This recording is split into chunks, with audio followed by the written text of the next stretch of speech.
It's taco night. We're gonna make some delicious ground meat tacos with Monterey Jack cheese, fresh tomato salsa, sliced bell peppers, and guacamole. Pair it with a blood orange citrus margarita, and you've got Taco Tuesday, Taco Thursday, or taco any day that ends in Y. I'm Josh, and this is What's for Dinner, Dad.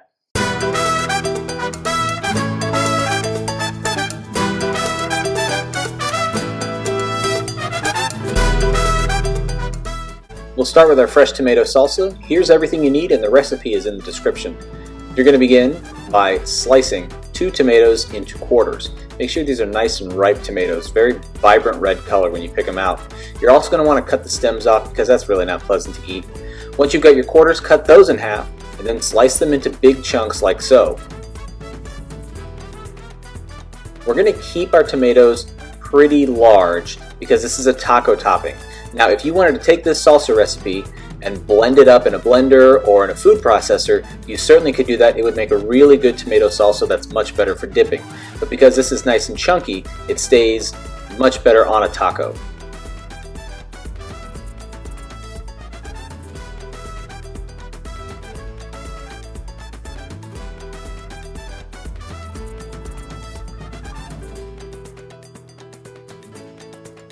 Now we're going to add our poblano pepper.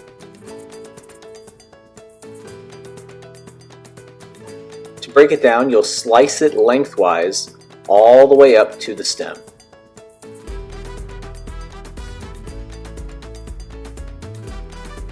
Peel it back to reveal the seeds and the core, and I'm going to go ahead and cut those out because obviously we don't need that.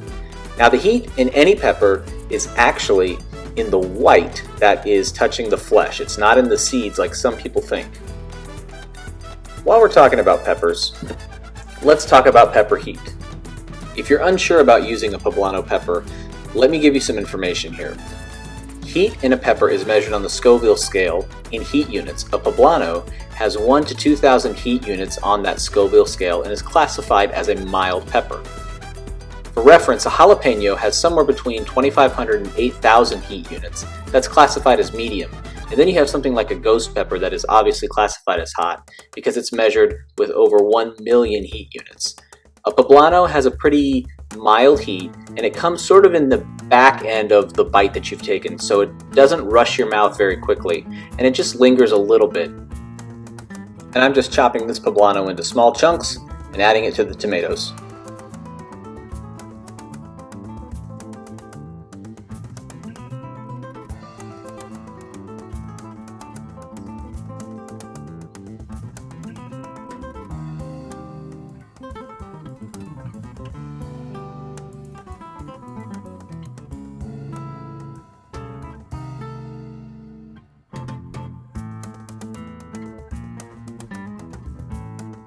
Now we'll add the garlic that I'm going to smash with the flat end of my knife and then peel away the paper. Then I'll take that clove of garlic and mince it, which means I chop it into very small, fine pieces. You don't want to have large pieces of garlic in your salsa because a bite of raw garlic can really ruin your day.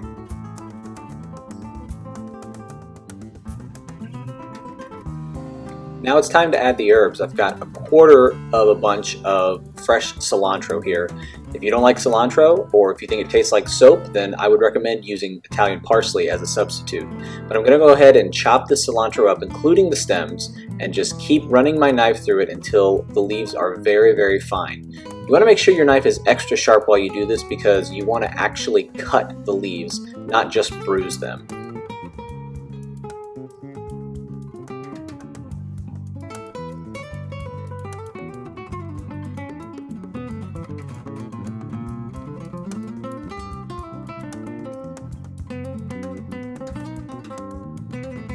Now we will season our salsa, beginning with the acid. The juice from half a lime will be perfect. Just squeeze it over the bowl. Then a pinch or a couple pinches of salt. You can adjust this based on your own taste. Followed by some black pepper. Again, adjust to your taste.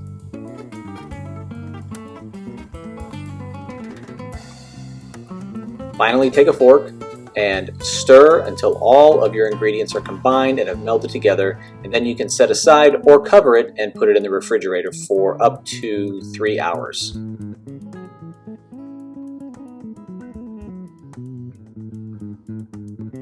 Now we come to the ingredient that's going to give some crunch and texture to your tacos, the bell peppers. I like to use multiple colors, but if you've just got one or you prefer just one color, that'll be fine. I'm going to use a half of each of the three, and I'll start by, just like with the poblano, cutting it in half and peeling back to reveal the core.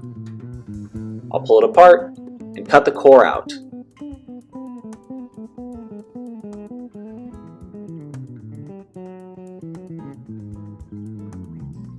From there, I will take the half that I'm going to use and slice it into 1/4 inch strips.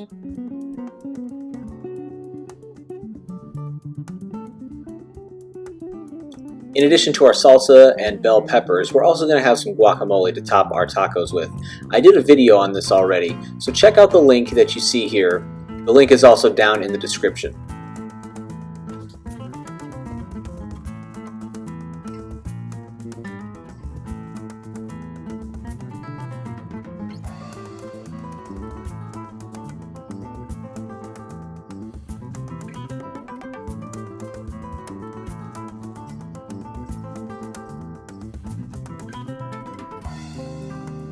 Now it's time to make our blood orange citrus margarita. Here's everything you need. I've already squeezed the juice of half a lemon and half a lime, and I'll continue by squeezing the other half of those two.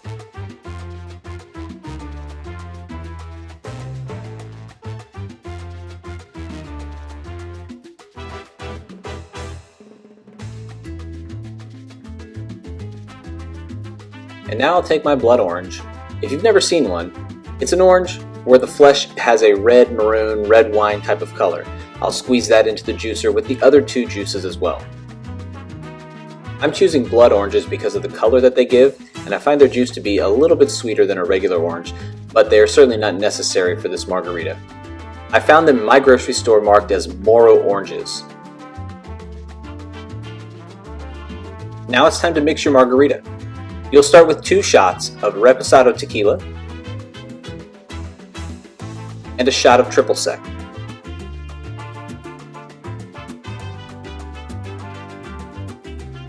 Then you'll add the citrus juice, your lime, lemon, and blood orange juice. That should be about 6 ounces.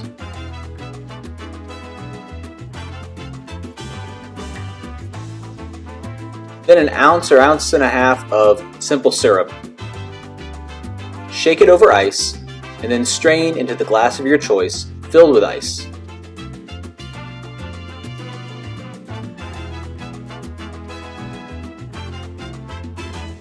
Make sure those glasses are filled evenly. You don't want to upset your date.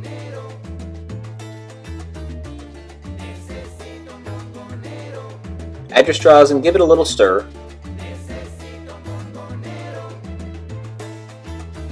And cheers!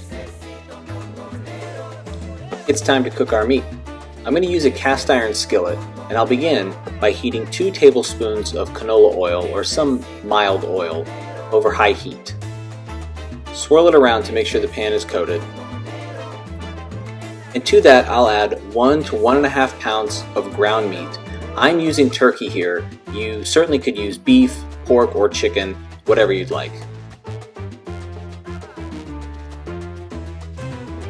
Season generously with salt and pepper. You may have to go back and adjust your seasoning once this is cooked to make sure it's exactly where you like it. Now we're going to add our taco seasoning. The notes are in the description, but quickly, it's 2 tablespoons of chili powder, 1 tablespoon of paprika, 1 tablespoon of cumin, 2 teaspoons of coriander, 2 teaspoons of dried oregano, 2 teaspoons of garlic powder, and 2 teaspoons of onion powder. And that's all in a bowl, stirred together with a fork until it's combined. Now I'm going to break up my meat until it's in really small pieces and the seasoning covers it. And I see here that some of the seasoning from the outside hasn't really gone through the inside, so I'll use the rest of my seasoning and pour it over. And then again, just kind of stir it and break it up so it's really small pieces like that. From here, you can reduce the heat to low and let it simmer for about 10 minutes.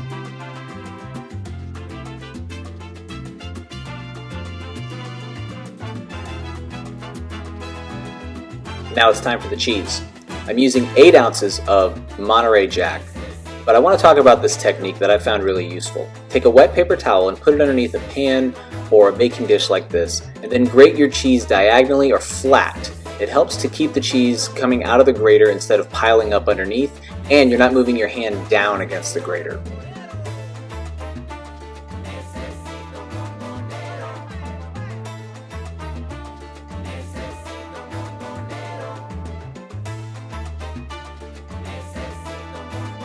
Alright, I'm back to my turkey. It's looking good. It is done. I've stirred it up. And if at this point you look at yours and it looks like it's dried out a bit, you can definitely add a splash of water or chicken stock to kind of revive it and give it some moisture back. But I'll take it and spoon it into a bowl, and then it's ready to go. It's time to assemble our tacos. I like to start with cheese on the bottom so it can get a little bit melty, and then some of our ground turkey with the taco seasoning on top of that. I'll put 2 sliced bell peppers on either side of the tortilla. And between those, some of our chunky tomato salsa with poblano, cilantro, lime, and garlic.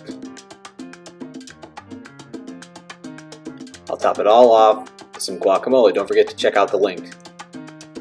And there you have it, our ground turkey tacos with Monterey Jack, bell peppers, tomato salsa, and guacamole with a blood orange citrus margarita. Enjoy! If you found this episode helpful, saw something useful, or want to try a recipe, please like, share, and subscribe. Follow on social media for updates and to ask questions.